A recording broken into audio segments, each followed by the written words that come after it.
গুৱাহাটী বিশ্ববিদ্যালয়ত পাঠ্যক্ৰমৰ আধাৰত প্ৰণীত আধুনিক অসমৰ নিৰ্মাতা গ্ৰন্থখনত কলাগুৰু বিষ্ণুপ্ৰসাদ ৰাভাৰ বিষয়ে ভুল তথ্য সন্নিৱিষ্ট হোৱা কলাগুৰুৰ দুই পুত্ৰ পৃথ্বীৰাজ ৰাভা আৰু হেমৰাজ ৰাভাৰ প্ৰতিক্ৰিয়া।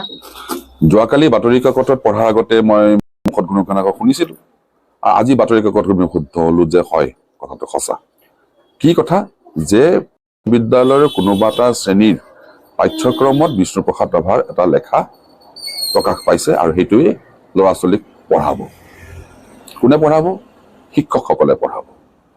আৰু যিসকলে লিখিছে তাত মই পঢ়িলোঁ আজি বাতৰি কাকতত, তাত কেইবাটাও বঁটা পোৱা বুলি কৈছে। তাৰে ভিতৰত এটা পদ্মশ্ৰী বঁটা বিষ্ণুপ্ৰসাদ ৰাভাই পাইছিলে, বিষ্ণুপ্ৰসাদ ৰাভাই অসম উপত্যকা বঁটা পাইছিলে। যদি এইবিলাক কথাই যদি সন্নিৱেশ সঁচাকৈ কৰা আছে, মানে এইটো সম্পূৰ্ণ ভুল তথ্য। আমি আমাৰ ল'ৰা ছোৱালীক ভুল পথে গ'ল, ল'ৰা ছোৱালী বেয়া হ'ল, এইবিলাক কথা আমি কৈ থাকোঁ। যে আমি আমাৰ এই বয়সৰ মানুহে যদি এইবিলাক ভুল তথ্য এখন কিতাপ প্ৰকাশ কৰি আমাৰ ল'ৰা ছোৱালীক শিক্ষা প্ৰদান কৰিবলৈ যায়, তেনেহ'লে ল'ৰা ছোৱালী বেয়া নহয় কি হ'ব? ল'ৰা ছোৱালী বেয়া হ'বই। মহাপুৰুষ শংকৰদেৱৰ বিষয়ে যদি আমি ভুল তথ্যৰে সন্নিৱিষ্ট কৰি মহাপুৰুষ শংকৰদেৱৰ বিষয়ে আমি যদি শিক্ষা প্ৰদান কৰিবলৈ যাওঁ, তেনেহ'লে মহাপুৰুষ শংকৰদেৱক মানে ভুল তথ্যৰে আমি প্ৰচাৰ কৰি আছোঁ। ঠিক বিষ্ণু ৰাভা, লক্ষীনাথ বেজবৰুৱা, জ্যোতিপ্ৰসাদ আগৰৱালা, অসমৰ যিসকল বিজ্ঞ যিবিলাক মানুহে আমাক বহুত অৱদান দি থৈ গৈছে, জাতিটোক গঢ় দিবৰ কাৰণে বহুত অৱদান দি থৈ গৈছে, এই অৱদানখিনি যদি আমি আজিৰ বিজ্ঞ মানুহে, গুণী জ্ঞানী মানুহে যদি ভুল তথ্যৰে আমাৰ ছাত্ৰ ছাত্ৰীসকলক শিক্ষা প্ৰদান কৰিবলৈ যাওঁ, তেনেহ'লে ইয়াতকৈ আৰু দুখৰ বিষয় অসমৰ কাৰণে হ'ব নোৱাৰে। গতিকে মাননীয় মুখ্যমন্ত্ৰী ডাঙৰীয়াই এই বিষয়টোলৈ অলপ গুৰুত্ব দিয়ক, গুৰুত্ব দি অতি সোনকালে যাতে এইটো শুদ্ধকৈ প্ৰকাশ কৰি ল'ৰা ছোৱালীক শিক্ষা প্ৰদান কৰাৰ ব্যৱস্থা গ্ৰহণ কৰে।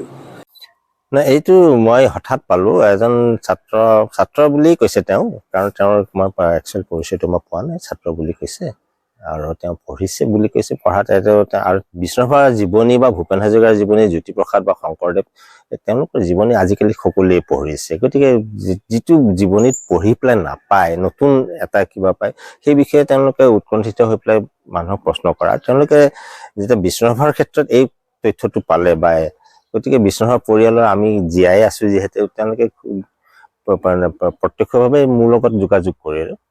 কেনেকে ফোন নম্বৰ কালেকশ্যন কৰে সেইটো মই নাজানো। ফোন নম্বৰ পাই যায় আজিকালি সামাজিক মাধ্যমৰ জৰিয়তে বা কাৰোবাৰ ফ্ৰেণ্ড চাৰ্কলৰ জৰিয়তে পাই যায়। তেওঁ ক'লে যে ছাৰ এনেকে তেনেকে কথা, একেটা পাইছোঁ, একেটা বঁটা পোৱাটো। মই কৈছোঁ বিষ্ণুপ্ৰসাদটো কেতিয়াও বঁটা পোৱা নাই, কেনেকে কিতাপত ছপাইছে। তেতিয়া মই কৈছোঁ কোনখন কিতাপত ছপাইছে, পঠিয়াই দিয়া। তেওঁ প্ৰথমতে পেজটো পঠিয়ালে। পেজটো পঠিয়াৰ লগে লগে মই সামাজিক মাধ্যমত দিলোঁ। দিয়াৰ লগে যেতিয়া এইটো এটা ভাইৰেলৰ নিচিনা হ'ল, তেওঁ ভয় খালে। তেতিয়া মই তেওঁক কভাৰ কৰিলোঁ। মই অনুভৱ কৰিলোঁ যে অকল পেজটো দিলে নহ'ব, কভাৰটো লাগিব, প্ৰকাশকৰ নাম লাগিব, তাৰ মুখেদি ক'লেতো নহ'ব। গতিকে তেওঁ সেইটো খোজোতে তেওঁ অলপ ভয় খাই পিছত তেনেও পঠালে। আৰু প্ৰথমতে সেইটো ভাইৰেল হোৱাৰ লগে লগে এজনে সেই বেলেগ এখন কিতাপৰ কভাৰ পঠিয়াই দিছে। মই তেওঁলোকৰ ওচৰত মই ক্ষমাপ্ৰাৰ্থী।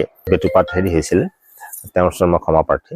কিন্তু যিখন এতিয়া হৈছে সঁচাকৈ প্ৰকাশ পাইছে কিতাপখনত, তেওঁলোকক মই এটা অনুৰোধ কৰিছোঁ, বা গুৱাহাটী বিশ্ববিদ্যালয়ৰ পাঠ্যক্ৰমত অন্তৰ্ভুক্ত হোৱাৰ কাৰণেও মই গুৱাহাটী বিশ্ববিদ্যালয়ৰ কৰ্তৃপক্ষকো মই অনুৰোধ কৰিম যে কিতাপখন পুনৰ নিৰীক্ষণ কৰি, ভালকৈ অধ্যয়ন কৰি, অকল বিষ্ণুপ্ৰসাদৰ ক্ষেত্ৰতে যে এনেকুৱা ভুল তথ্য আছে এনেকুৱা হয়তো বেলেগৰ ক্ষেত্ৰতো আছে, তেওঁলোকৰ ক্ষেত্ৰতো এইবিলাক ভালকৈ অধ্যয়ন কৰি, সোধ পোছ কৰি, বিজ্ঞ মানুহ, আমিতো বিজ্ঞ নহয় কিন্তু বিজ্ঞ মানুহ বহুত আছে তেওঁলোকৰ বিষয়ে জনা, তেওঁলোকৰ লগত আলোচনা কৰি কিতাপখন আকৌ ভালকৈ ছপাওক, প্ৰকাশ কৰক আৰু ছাত্ৰ ছাত্ৰীক সঠিক জ্ঞান দিয়ক।